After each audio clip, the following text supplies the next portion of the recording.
Saturday Sunday holidays రావడంతో కొంతమంది friends కలిసి తిరుపతిలో కాలేజీలో చదువుతున్నారు. వాళ్ళు గండికోట పర్యాటక ప్రాంతాన్ని చూద్దామని చెప్పి ప్లాన్ చేసుకొని తిరుపతి నుంచి బయలుదేరారు ఎంతో సంతోషంగా ఫ్రెండ్స్ అంతా. కానీ కడప బైపాస్ ఇస్కాన్ సర్కిల్ చేరుకుంటానే వాళ్ళ ఆనందాలలో ఒక్కసారిగా విషాదం నెలకొనింది. ఎందుకంటే ఇప్పుడు మనం చూస్తున్నాం ఇస్కాన్ సర్కిల్లో ఉన్నాం.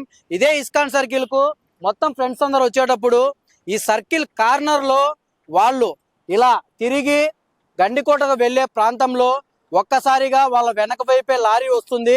వాళ్ళు ఒక్కసారిగా బ్యాలెన్స్ కోల్పోయారో ఏమో కానీ బండి అటువైపు సర్కిల్ గోడ వైపు వంగింది. ఒక అమ్మాయి ఇటు వక్కు బ్యాలెన్స్ తప్పి రోడ్డు సైడ్ పడడంతో ఒక్కసారిగా వెనకపైపు వస్తున్న అతి భారీ అంటే లోడ్ వేసుకొని పూర్తి స్థాయిలో ఉన్న ఈ లారీ టైర్ల మధ్యలో ఆ అమ్మాయి పడి తల భాగం పూర్తిగా డ్యామేజ్ కావడంతో అక్కడికక్కడే ఆ అమ్మాయి స్టూడెంట్ చనిపోవడం జరిగింది. ఈ ప్రమాదం తెలుసుకున్న వెంటనే పోలీసులు సంఘటన స్థలానికి చేరుకున్నారు. వాళ్ళు ఎవరు, ఎక్కడి నుంచి వస్తున్నారు, ఏం జరిగిందని చెప్పి పూర్తి వివరాలు సేకరించారు. వాళ్ళను స్టేషన్ దగ్గరికి తరలించారు. ఏం జరిగింది తెలుసుకోవడానికి మృతి చెందిన అమ్మాయిని కడప రిమ్స్ మాచురికి తరలించారు. మొత్తానికి వాళ్ళు ఎంతో ప్లాన్ చేసుకొని గండికోటలో ఎంతో ఆనందంగా మనము అక్కడ గండికోట అందాలను చూద్దాము, అక్కడ వీక్షిద్దామని చెప్పి ఎంతో సంతోషంగా బయలుదేరినప్పటికీ ఒక్కసారిగా వాళ్ళను ఈ ప్రమాద రూపంలో వాళ్ళ ఫ్రెండ్స్లో ఒక విషాద ఛాయలు నెలకొన్నాయని చెప్పవచ్చు. మనం ఇప్పుడు ప్రమాదం జరిగిన ప్లేస్లో ఉన్నాం. మనం ఇప్పుడు చూసుకున్నట్టయితే ఇదే చోట ఇదే కార్నర్లో వాళ్ళు మలుపు తిరుగుతున్న సమయంలోనే ఒక్కసారిగా లారీ ఒక వైపు నుంచి వస్తుంది. వీళ్ళు ఈ గ్యాప్లో టర్నింగ్ తీసుకోవాలనే ప్రయత్నం చేశారేమో కానీ ఒక్కసారిగా లారీ తగిలినప్పుడు ఆ అమ్మాయి ఒక్కసారిగా ఇద్దరు ఈ వాల్ సైడ్ పడ్డారు. ఆ అమ్మాయి మటుకు ఇటు లారీ గాన్ల మధ్యలో పడి తల భాగం పూర్తిగా నుజ్జైపోయింది. ఇక్కడ పూర్తిగా ఈ ప్రాంతాన్ని పరిశీలిస్తే తల భాగం నుజ్జయ్యి మొత్తం మెదడు పూర్తి స్థాయిలో మనం చూసుకున్నట్టయితే టైర్లకు మొత్తం మెదడు అతుక్కొని మొత్తం పూర్తి స్థాయిలో లారీ వెనకమిడి టైర్ల వెనకమిడి మెదడు వెళ్ళిపోయిన పరిస్థితి. మొత్తానికి మనం ఇక్కడ ప్రమాదాన్ని బాగా మనం క్షుణ్ణంగా పరిశీలిస్తే అవగాహన లేకోకుండా సర్కిల్ కార్నర్లో, ఎందుకంటే ఒక 2 వీలర్ వెళ్ళేటప్పుడు ఎప్పుడు మనం లెఫ్ట్ సైడ్ జర్నీ చేయాలి. వాళ్ళు రైట్ సైడ్ రావడం వల్లే ఈ ప్రమాదం జరిగిందని మనకు పూర్తిగా తెలుస్తుంది. ఎందుకంటే రైట్ సైడ్ ఎప్పుడు హెవీ వెహికల్స్ టర్నింగ్ తీసుకుంటుంటాయి.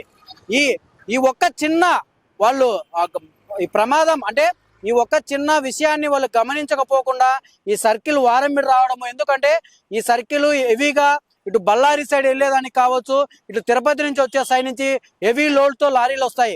ఇక్కడ లారీ హైట్ లో ఉంటుంది కాబట్టి టర్నింగ్ తీసుకుంటూ ఉంటుంది. ఓ పక్క వాళ్ళు కూడా ఇదే కార్నర్లోనే ఈ సందులో రావడంతో ఒక్కసారిగా ఈ ప్రమాదం జరిగిందని మనకు పూర్తిగా ఇక్కడ ఈ ప్రమాద స్థలాన్ని మనం చూస్తే తెలుస్తుంది. ఏదైనప్పటికీ ఎవరైనా కానీ ఎక్కడైనా జర్నీ చేసేప్పుడు ఒక్కసారిగా మనం 2 వీలర్లు రోడ్డులో నేషనల్ హైవేలో ఎటు సైడ్ వెళ్ళాలి ఫస్ట్ ఒకసారి మనం గమనిస్తే ఇలాంటి ప్రమాదాలు జరగకుండా ఉంటాయి. ఎందుకంటే హెవీ లారీలు వస్తుంటాయి కాబట్టి ఒకసారి మనం చూడొచ్చు. ఇప్పుడు లారీ వెళ్తుంది, ఈ లారీ చక్రాలు ఇట్లే వాళ్ళు ఈ సైడ్ వెళ్తున్నప్పుడు ఒక్కసారిగా వాళ్ళు ఈ కార్నర్లో రావడంతోనే ఈ ప్రమాదం జరిగిందని మనకు తెలుస్తుంది. ఇప్పుడు మనం ఇక్కడి నుంచి పూర్తి ఇంకా సమాచారం అసలు ఏం జరిగిందని తెలుసుకోవడానికి మనము చెన్నూరు పోలీస్ స్టేషన్కి వెళ్దాము. పోలీస్ స్టేషన్ దగ్గర నుంచి మరింత సమాచారం మనం తెలియజేసే ప్రయత్నం చేద్దాం.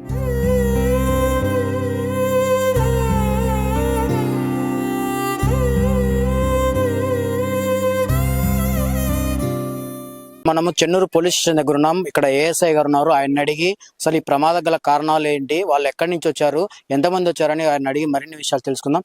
సార్, వీళ్ళు ఎక్కడి నుంచి వచ్చారు, చనిపోయిన అమ్మాయి పేరేంటి, ఎన్ని వివరాలు ఒకసారి.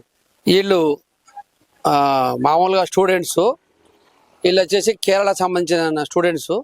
తిరుపతిలో ఇసారన్ కాలేజ్ అనే తిరుపతిలో చదువుతున్నారు. వచ్చేసి BSc/MS 4th ఇయర్ చదువుతున్నారు.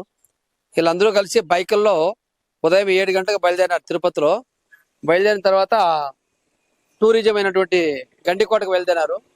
ఇర్కాన్ జంక్షన్ కడప సర్కిల్ వచ్చేసరికి కొంచెం సైడ్ పోయేతలకి లారీ వెనక సిమెంట్ లారీ ఒకటి వచ్చేసి పెద్ద ట్యాంకర్ వచ్చేసి వెనక టైర్ తగ్గడం వల్ల ఈ అమ్మాయి రిషికా దాస్ అనే అమ్మాయికి వెనక తల తెగడంలో కింద పడిపోయింది. కింద పడిపోయిన తర్వాత టైర్ తల మీద ఎక్కడం వల్ల అక్కడే స్పాట్లో అమ్మాయి చనిపోయింది. ఆ విషయం మాకు తెలిసిన వెంటనే హుటాహుటిన ఇమీడియట్ గా బయలుదేరి మేము స్పాట్కి పోవడం అయింది. అక్కడ ప్రజల సహకారంతో అందరి సహకారంతో ట్రాఫిక్ అంతరాయం లేకుండా ప్రాబ్లం సాల్వ్ అయింది. అదే విధంగా వెంటనే 1 సిఐ గారు కూడా అక్కడ చేరుకోవడం జరిగి ఆయన సూచనల మేరకు పై అధికారుల ఆదేశాల మేరకు చనిపోయిన అమ్మాయిని మా యొక్క వెహికల్ ఏర్పాటు చేసి ఆ వెహికల్ పోస్ట్ మార్టం నిమిత్తం రిమ్స్ కడప చేర్పించడం జరిగింది. అదేవిధంగా అమ్మాయితో పాటు వచ్చిన స్టూడెంట్స్ కూడా అది ఆధారపడద్దండి, మేము సాయం చేస్తామని చెప్పి పోలీస్ స్టేషన్ దొడకు రావడం జరిగింది. వాళ్ళతో కూడా కొన్ని విషయాలు సేకరించాం. వాళ్ళు చనిపోయిన అమ్మాయి వాళ్ళ పేరెంట్స్ కూడా మేము తెలపడం జరిగింది. వాళ్ళు కూడా అంతే వేలో ఉన్నారు, బయలుదేరినారు. వాళ్ళు వచ్చిన తర్వాత ఫర్దర్ కంప్లైంట్ తెచ్చుకొని చట్టం మేరకు ముందుకు పోతాం.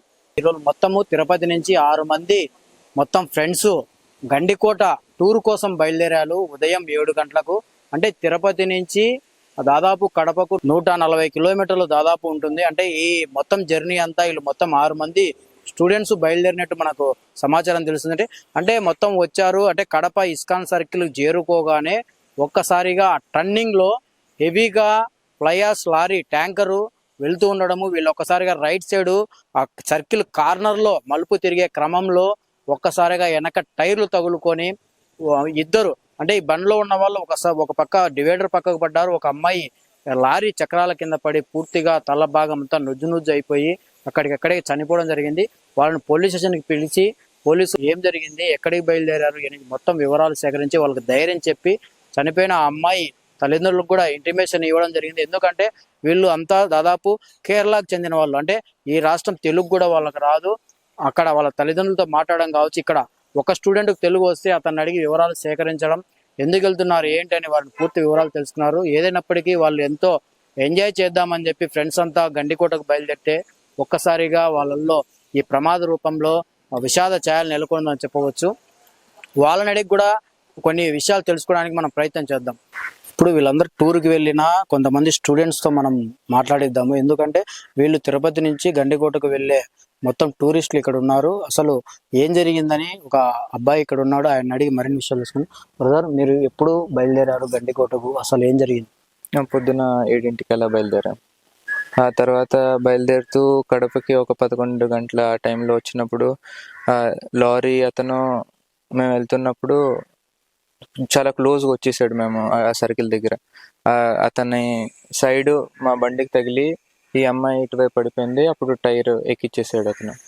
అంటే మీరు మొత్తము ఎంతమంది ఈ టూర్కు బయలుదేరారు? ఆరుగురం బయలుదేరాం. అంటే ఇప్పుడు మీరు గండికోటకు ఎన్ని రోజులు ఈ టూరు చూడాలనుకున్నారు, ఎప్పుడు ప్లాన్ చేసుకున్నారు? మేము ఒక 4-5 డేస్ బ్యాక్ ప్లాన్ చేసాము. 2 డేస్ ఇవాళ వెళ్ళేసి రేపు మళ్ళీ వెనక్కి వద్దామని. అంటే ఈ ప్రమాదం జరిగింది కదా, అంటే ఇప్పుడు ఆ లారీ అమ్మాయి చనిపోయింది, అంటే మీరు డ్రైవింగ్ చేస్తున్నారా? అవును. అసలు అక్కడ డ్రైవర్ తప్పు ఉందా, ఏం జరిగింది అసలు?